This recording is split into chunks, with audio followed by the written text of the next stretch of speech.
Bulls Nation, the Chicago Bulls are 4-0 in the regular season, and it seems like this season is kind of flying past as soon as every game ends. There seems like there's another one around the corner, and while all these games are happening, there are some news pieces that we have forgot to mention on this channel that I do want to talk about today. It's about some of the players that are not really getting significant minutes on the Chicago Bulls and how some of the news potentially of them joining the G League has occurred, and I want to talk about some of the importance of the G League and these players joining the G League. So without further ado, let's talk all about it in this video. Let's do it.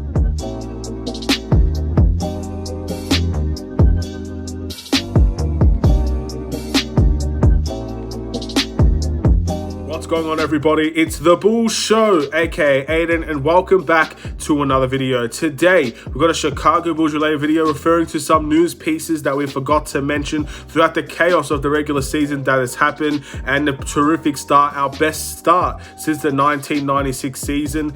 Take with that what you will, and it's going to hopefully continue over the course of the next few days. But we will talk about some players that have been sent to the G League and some players that have not been sent to the G League. That just shows the true indication of how the Chicago Bulls sees this season going. But before we get started, please like and subscribe to the Bulls Show, turn notifications on, and let me know in the comments below your thoughts about the potential, I guess, moves that the Bulls are making from G League to obviously the main roster.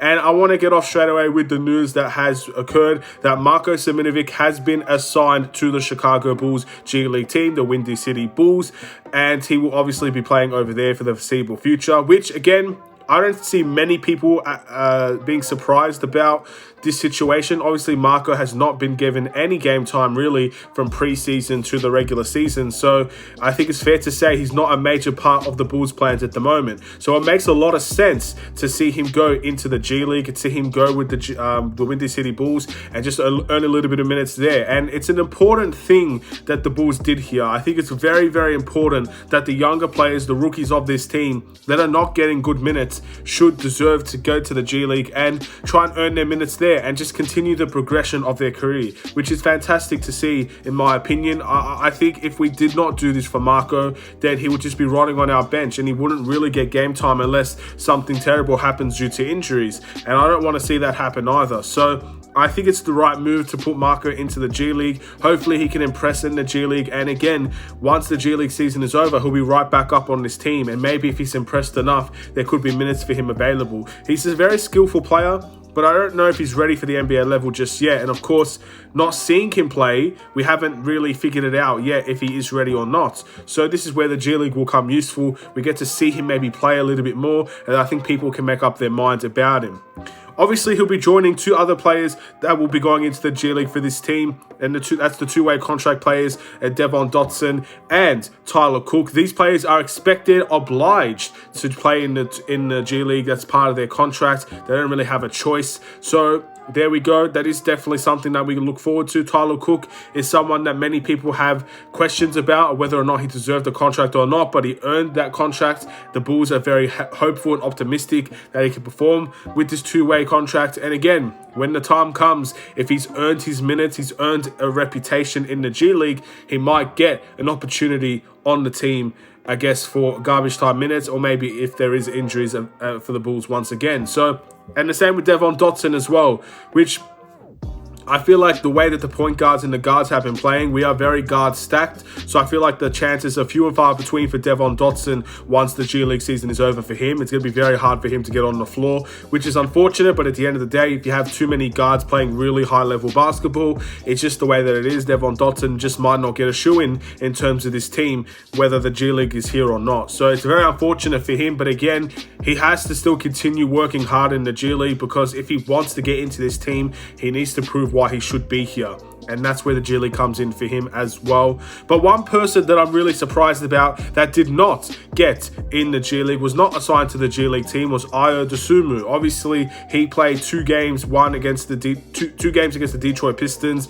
I don't think he played too many minutes against the Pelicans, and he didn't play against the Raptors. So rather inconsistent as well in terms of his minutes, but I think he's earned enough of the coach's reputation and trust to be able to play him in games in the regular season and meaningful minutes as well. So him not going to the G League, I think, proves that the Chicago Bulls see great value in him playing in the regular season, which is fantastic to see, and he's earned enough of the coach's respect to give him that opportunity in the regular season with the Chicago Bulls, the main roster of this team, and meaningful minutes. Now, I don't know if this means he's going to get minutes every single game. We've clearly seen against the Raptors, he did not play.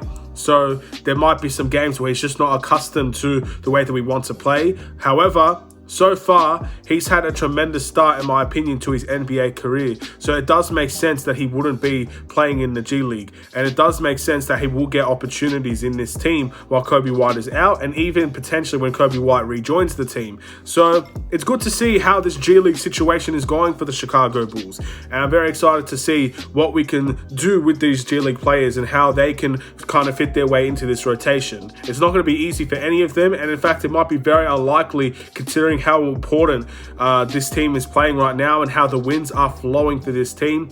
But there needs to be opportunities somewhere at some given time, and these players need to work very hard to earn those very limited opportunities.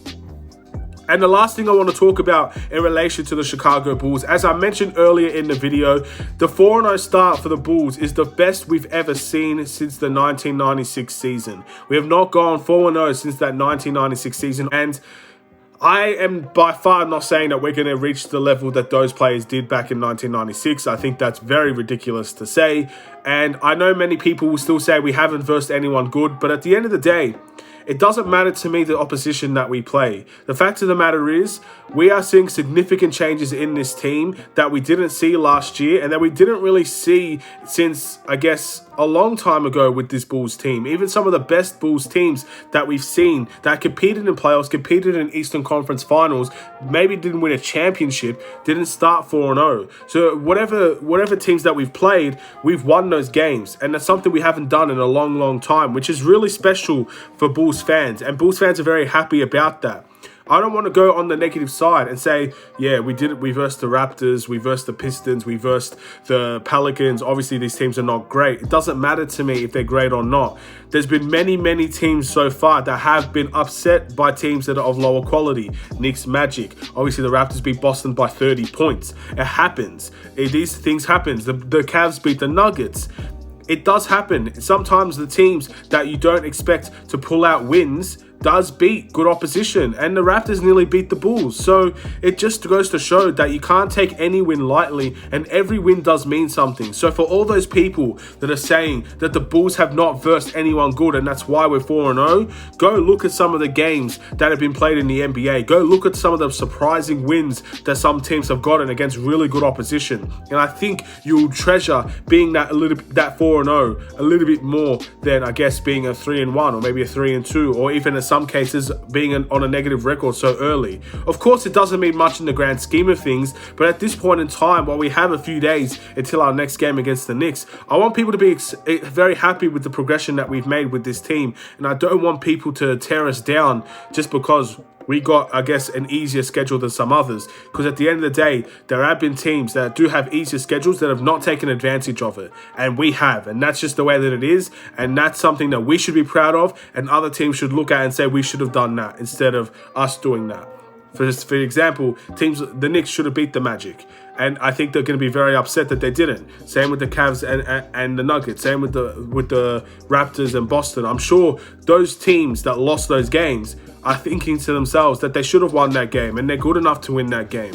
It's just how it goes. And I'm very happy with our start. And I think many people should just stop trying to tear us down for the opposition that we face. We have a harder schedule coming up. We've got the Knicks, we've got Philly, we've got Boston, we've got Utah. There are a bunch of teams there that are really, really strong teams. And this is going to define who we are as a team, how we escape or how we come out of this really tough schedule that we have. This November schedule, the Western Conference schedule as well. We'll be going out to the West very, very soon. If we can come out of that relatively unscathed, or we come out of that with a really positive record, then I think we're going to have a really, really strong season. It all comes down to that stretch, but also I want to be very happy with how the Bulls started this season. In the next video, I'm going to be talking a little bit more about some of the things that we've noticed from the first 4 games of the season. Positives, negatives, offensive, defensive, everything of those sorts. I don't know how long I plan to make that video, so if you want a certain amount of length that video will go to, let me know in the comments below. But yeah, in terms of the next video, I'll be writing down a list of some of the things I've noticed from all 4 games and what we could potentially do to improve, and also maybe what we've done very, very well that we should not change. With that being said, thank you for watching. Please like and subscribe if you're new. Have a wonderful and safe day, Bulls Nation. Hopefully you're all doing well. Hopefully you're happy with the start to the season, and the tests are still going to keep coming, and the doubters will still keep coming. Let's prove them all wrong. Have a wonderful and safe day. I'll see you in another Chicago Bulls video. Stay safe, stay healthy, stay tuned for more. Take care and peace.